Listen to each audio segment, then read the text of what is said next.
SN glory YouTube channel के online platform पे मैं एसएन सिंह एक बार फिर से आपका हार्दिक स्वागत एवं अभिनंदन करता हूं। मेथड ऑफ टीचिंग हिस्ट्री का यानी कि हिस्ट्री इतिहास शिक्षण में पिछले वर्ष कौन कौन से क्वेश्चन आए थे, 2020 में जो पेपर हुआ था उसमें किस प्रकार के प्रश्न पूछे गए थे, उससे आपको हम परिचित कराने का प्रयास कर रहे हैं। तो क्वेश्चन का प्रारूप होता क्या है, क्वेश्चन किस प्रकार से आते हैं, विषयों में किस प्रकार के क्वेश्चन पूछे जाते हैं, इस पे कई लोगों की संशय की स्थिति थी। कई लोगों ने कमेंट किया कमेंट बॉक्स में आकर के कि हमको इस विषय का थोड़ा सा समझाइए कि किस प्रकार के प्रश्न पूछे जाते हैं, उसमें किस प्रकार से हम उत्तर लिखेंगे। तो ये इतिहास शिक्षण है। अगर आप चैनल पे नए हैं तो चैनल को लाइक कर लीजिए, सब्सक्राइब कर लीजिए। आपको यहाँ पे BEd, BTC, UPTET, CTET, super TET, DSSB, REET से संबंधित जो कंटेंट होता है वो उपलब्ध कराए जाते हैं। धीरे धीरे करके जब अब आप बीएड, बीटीसी का एग्ज़ाम खत्म होगा तो उसके बाद यूपीटीटी से संबंधित भी वीडियो आपको प्राप्त होंगे। तो आप चैनल को सब्सक्राइब कीजिए, लाइक कर लीजिए और अपने दोस्तों में इसको शेयर करिए जिससे ज़्यादा से ज़्यादा लोग जुड़ें। तो इतिहास शिक्षण में क्वेश्चन किस प्रकार से आते हैं, चर्चा इस पे करनी है। तो पिछले साल का जो पेपर था उसमें जो टिप्पणी आया था, 4 टिप्पणी लिखना होता है। पहली टिप्पणी जो पूछा गया था, इस इतिहास की अवधारणा से क्या अभिप्राय है, यदि इतिहास से आप क्या समझते हैं इसके बारे में आपको बताना था। दूसरा था इतिहास पाठ्यक्रम के संगठन के लिए काल काल क्रमागत पद्धति पर चर्चा कीजिए।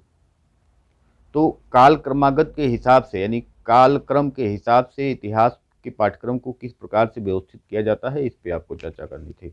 उपचारात्मक शिक्षण के महत्व की विवेचना कीजिए। फर्स्ट पेपर में आपने इसको पढ़ा हुआ है कि उपचारात्मक शिक्षण किसे कहते हैं। उपचारात्मक का मतलब होता है पढ़ाने के बाद अगर बच्चों को नहीं समझ में आया है तो सबसे पहले हम पता करते हैं कि कमियां कहाँ रह गईं, और जब कमियों का हम पता लगाते हैं तो निदानात्मक शिक्षण होता है, और जब कमियों का पता लगा करके हम फिर से टीचिंग करते हैं तो वो उपचारात्मक शिक्षण होता है। तो उपचारात्मक शिक्षण के महत्व की विवेचना करना था।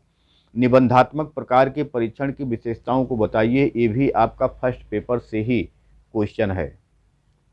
ये भी क्वेश्चन जो है वो आपका फर्स्ट पेपर से ही है। उसके बाद टिप्पणी के बाद जब पहला क्वेश्चन आप देखेंगे, जहाँ 1000 वर्ड में जो क्वेश्चन लिखने होते हैं आंसर, उसमें दूसरा क्वेश्चन है इतिहास एक ऐसा विषय है जो अन्य सामाजिक विज्ञानों से निकटता से संबंधित है, इस कथन की विवेचना कीजिए।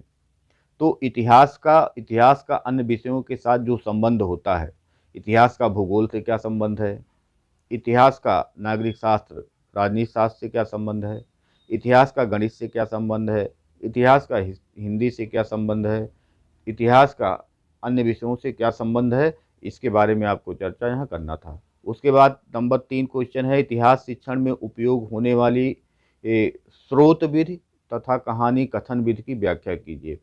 तो स्रोत विधि और कहानी कथन विधि की व्याख्या यहाँ करनी थी आपको। इतिहास शिक्षण में इसको किस प्रकार से उपयोग करते हैं इसके बारे में आपको यहाँ बताना था।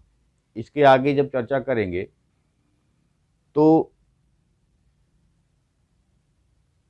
जो चौथा क्वेश्चन है, माध्यमिक स्तर पर विद्यालय में इतिहास कक्ष के महत्व का वर्णन कीजिए। आप इतिहास कक्ष को किस प्रकार सुसज्जित करेंगे इसके बारे में आपको लिखना था। ये हो गया छठा क्वेश्चन। उसके बाद सातवां क्वेश्चन देखिए, व्याख्यान विधि को परिभाषित कीजिए तथा इतिहास शिक्षण विधि के रूप में इसकी विशेषताओं का वर्णन कीजिए।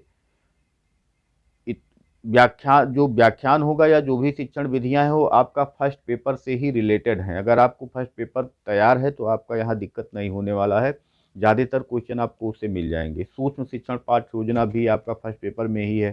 सूक्ष्म शिक्षण पाठ्य योजना के संदर्भ में एक पाठ प्रस्तावना कौशल एवं प्रश्नीकरण कौशल के घटकों की विवेचना कीजिए। यहाँ इसके दोनों को घटक बताने थे। तो फर्स्ट पेपर अगर आप अच्छे से तैयार कर रहे हैं तो आपको शिक्षण वाले पेपर में आपको समस्या नहीं होगी। बार बार यही आपको समझाया जा रहा है। आपको विधियां भी वहीं मिल जाएंगी, आपको सूक्ष्म शिक्षण और उसके घटक भी वहीं मिल जाएंगे। उसके बाद 8वें क्वेश्चन पे आइए। ये है क्षेत्र भ्रमण इतिहास शिक्षण का एक अनिवार्य हिस्सा है, इस कथन की विवेचना कीजिए। क्षेत्र भ्रमण के द्वारा आप इतिहास को किस प्रकार से पढ़ाएंगे, इसकी विवेचना आपको यहाँ करना था। वस्तुनिष्ठ परीक्षा प्रणाली के गुण एवं दोषों की चर्चा कीजिए। क्षेत्र भ्रमण विधि भी आपका फर्स्ट पेपर का है, और वस्तुनिष्ठ परीक्षण प्रणाली के गुण एवं दोषों की चर्चा कीजिए, ये भी आपका फर्स्ट पेपर का ही है कि वस्तुनिष्ठ परीक्षा प्रणाली के गुण दोष आपको बताना है, ये फर्स्ट पेपर में है। निबंधात्मक प्रश्न और वस्तुनिष्ठ प्रश्न, उपलब्धि परीक्षण के ये प्रकार हैं। उसके बाद 9वें क्वेश्चन का ए है, इतिहास में संकलनात्मक एवं निर्माणात्मक मूल्यांकन की विशेषताओं का वर्णन कीजिए। संकलनात्मक और निर्माणात्मक हमने आपको पहले बताया, संकलनात्मक को कहा जाता है योगात्मक, और निर्माणात्मक को संरचनात्मक या रचनात्मक कहा जाता है। जो निर्माणात्मक होता है वो निर्माण की अवस्था में होता है, यानी पूरे साल जब हम डे बाय डे या दूसरे दिन, तीसरे दिन, पाँचवें दिन, हफ्ता में, महीने में, तिमाही, छमाही जो परीक्षाएं कराते हैं, जिसमें बच्चों में सुधार की गुंजाइश होती है, कमियों को पता लगा करके जहां सुधार हम करने का प्रयास करते हैं, वो निर्माणात्मक शिक्षण होता है, वो निर्माणात्मक मूल्यांकन होता है। और जब हम ऐसी परीक्षा का आयोजन करते हैं जहाँ पे सुधार की गुंजाइश ना हो, तो उसे संकलनात्मक या योगात्मक मूल्यांकन कहा जाता है। तो जो बार बार परीक्षाएं आयोजित करके बच्चों में सुधार किया जाता है वो निर्माणात्मक हो गया। और जो पास करने के लिए, किसी भी सत्र को पास करने के लिए, किसी भी कक्षा को पास करने के लिए, यानी जहाँ पे आपको प्रमोशन मिलना है, कक्षा 3 से कक्षा 4 में जाना है, कक्षा 8 से कक्षा 9 में जाना है, जहाँ प्रमोशन की बात होती है, यानी सत्र के अंत में जो परीक्षा होती है वो संकलनात्मक या योगात्मक परीक्षा होती है। इसी के बारे में आपको यहाँ लिखना था। बी वाला है, माध्यमिक स्तर पर किसी कक्षा के लिए इतिहास में एक उपलब्धि परीक्षण का निर्माण कीजिए। उपलब्धि परीक्षण का निर्माण का मतलब होता है एक पेपर बनाना है कि आप पेपर किस प्रकार से देंगे। अगर माध्यमिक स्तर पे आपको इतिहास शिक्षण का पेपर बनाना हो तो आप किस प्रकार से पेपर बनाएंगे, उसी पेपर का एक प्रारूप यहाँ आपको बनाना था। तो ये इतिहास शिक्षण पिछले वर्ष जो पेपर पूछा गया था उसी से संबंधित था।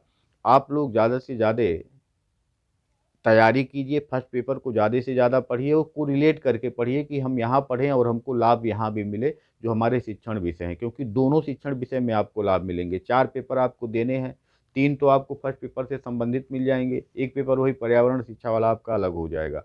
तो अगर आपका फर्स्ट पेपर तैयार है तो अच्छे से अच्छे अंक आप शिक्षण विषय में भी ला सकते हैं। तो दोनों को आपको रिलेट करके पढ़िए, देख करके कि अगर यहाँ पढ़ रहे हैं तो वहाँ आएगा तो किस प्रकार से हम लिखेंगे, इस प्रकार से आप इस पे ध्यान दे करके, चर्चा करके आप इसको पढ़ने का प्रयास करिए। अगर आप चैनल पे नए हैं तो फिर से एक बार लाइक कीजिए, सब्सक्राइब कीजिए और दोस्तों में शेयर कीजिए। धन्यवाद।